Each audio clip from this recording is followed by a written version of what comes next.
ठीक है ठीक है। लव करके भागे हैं घर से बिहार लौट के न आएंगे।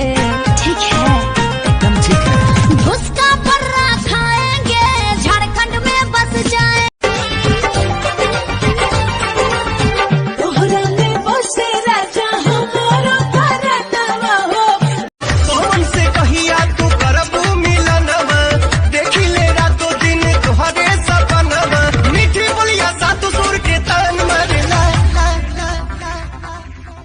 सानिया मिर्जा कटना दुनिया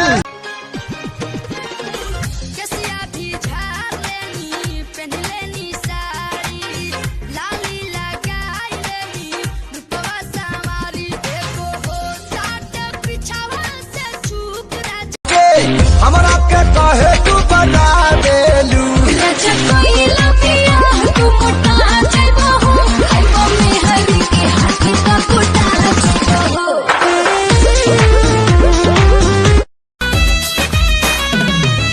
पहले बोले कि पूरा इंडिया घुमाएंगे समझे। पैसा तुम्हारे पापा देंगे का? पहले बोले कि पूरा